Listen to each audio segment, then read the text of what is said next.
warahmatullahi wabarakatuh. Perkenalkan, nama saya Muhammad Widoh Hadi Kusuma, NIM 25289. Di sini kelompok kami akan menjelaskan pelaksanaan sholat jamaah.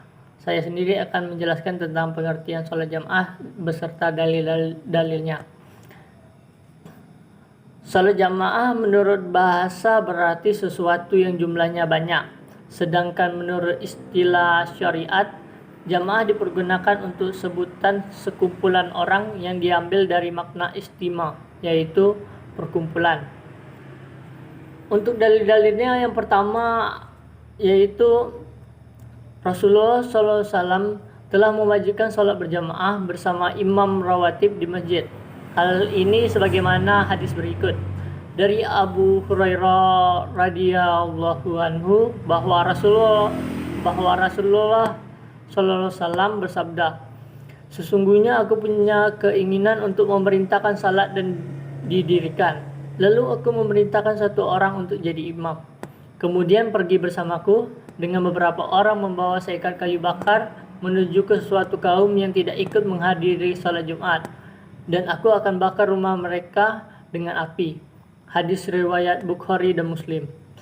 Sedangkan untuk dalil kedua, di dalam riwayat Abu Bakar disebutkan bahwa Rasulullah SAW sendiri pernah terlambat tiba di Madinah, dan ketika sampai di masjid, sholat berjamaah sudah usai dilakukan. Ternyata beliau tidak melakukan sholat berjamaah gelombang kedua di masjid, tetapi langsung pulang dan salat berjamaah dengan keluarganya di rumah. Dalil ketiga yaitu sesungguhnya para sahabat Nabi SAW apabila mereka terlambat sholat berjamaah di masjid, mereka akan sholat di masjid secara sendiri-sendiri. Demikian materi yang bisa saya sampaikan. Selanjutnya akan dijelaskan oleh rekan saya. Warahmatullahi wabarakatuh. Perkenalkan, nama saya Muhammad Yudi Pratama dengan NIM 2520079. Di sini saya akan menjelaskan hukum sholat berjamaah. Sebagian ulama mengatakan sholat berjamaah itu adalah fardu ain atau wajib. Sebagian lagi berpendapat bahwa sholat berjamaah itu fardu kifayah. Sebagian lagi berpendapat sunat muakkad atau sunat istimewa. Yang akhir inilah hukum yang lebih layak selain sholat Jumat. Sholat 5 waktu dengan berjamaah di masjid lebih baik daripada sholat berjamaah di rumah, kecuali sholat sunat, maka di rumah lebih baik. Selain itu, sebagian orang beranggapan bahwa sholat berjamaah hukumnya sunat, jika dikerjakan berpahala dan jika ditinggalkan tidak berdosa. 1. Hukum sholat berjamaah untuk 5 waktu. Di kalangan ulama berkembang banyak pendapat tentang hukum sholat berjamaah. Ada yang mengatakan fardu ain sehingga orang yang tidak ikut sholat berjamaah berdosa. Berikut kami uraikan masing-masing pendapat yang ada beserta dalil masing-masing. 1. Fardu kifayah.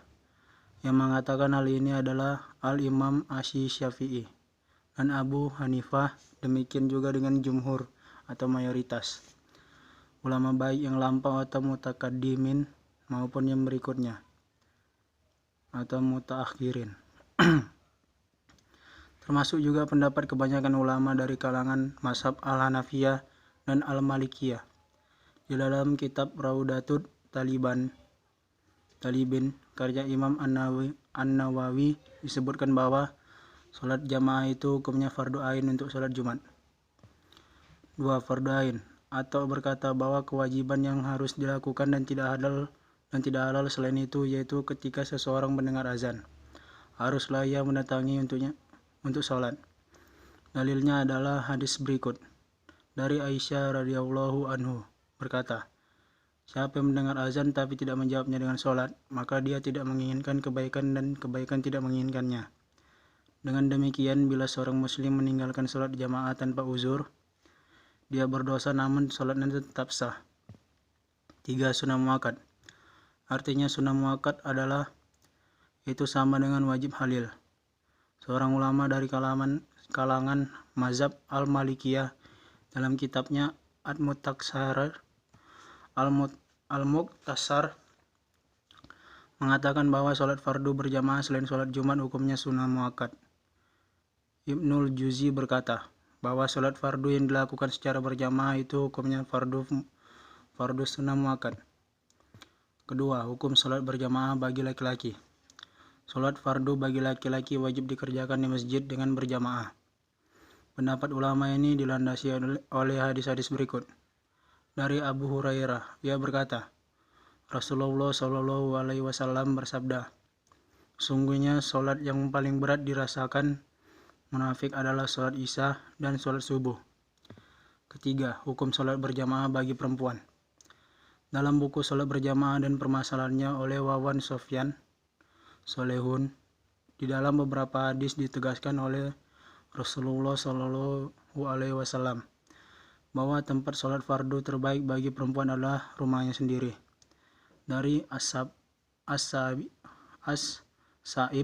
Maula Ummu Salamah istri Nabi Shallallahu Alaihi Wasallam yang menceritakan dari Ummu Salamah bahwasannya Rasulullah Shallallahu Alaihi Wasallam telah bersabda, sebaik-baiknya sholat perempuan itu di kamar rumahnya sendiri.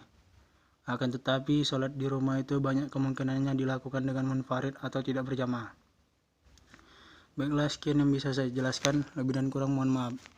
Saya akhiri dengan Assalamualaikum warahmatullahi wabarakatuh. Assalamualaikum warahmatullahi wabarakatuh. Perkenalkan, nama saya Siti Rohani, NIM 2520082. Baiklah, saya akan melanjutkan materi dari teman saya, yaitu bagian C, ketentuan dan syarat pelaksanaan sholat berjamaah bagi imam dan makmum.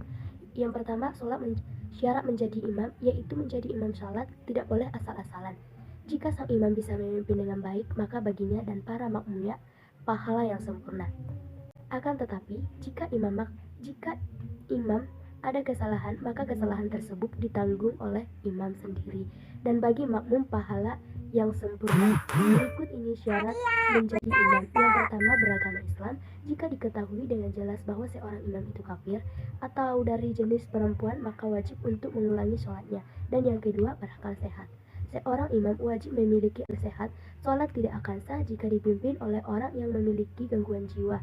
Yang ketiga, balik. Dan yang keempat, laki-laki. Seorang laki-laki sementara untuk jamaah yang semuanya wanita tidak disyaratkan imamnya harus laki-laki.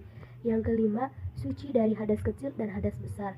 Yang keenam, bagus bacaan dan rukun sholatnya diutamakan yang pandai membaca Al-Quran, karena itu menjadi salah satu syarat syah sholat. Dan yang ketujuh, diutamakan orang yang lebih tua. Yang kedelapan, bukan mufasyir. Dan bagian yang kedua, syarat menjadi sholat makmum. Yang pertama, makmum berniat mengikuti imam. Yang kedua, makmum mengetahui segala gerakan yang dilakukan oleh imam. Yang ketiga, tempat makmum tidak boleh lebih depan dari imam. Yang keempat, makmum tidak boleh mendahului imam dalam melaksanakan rukun sholat. Yang kelima, makmum tidak boleh melambatkan diri dari imam lebih dari 2 rukun. Yang keenam, makmum dan imam harus berada di satu tempat. Yang ketujuh, jika imam batal, maka makmum sebelah kanan maju ke depan untuk menggantikan imam. Sekianlah materi dan makalah yang dapat kami sampaikan. Salah dan janggal kami mohon maaf. Wassalamualaikum warahmatullahi wabarakatuh.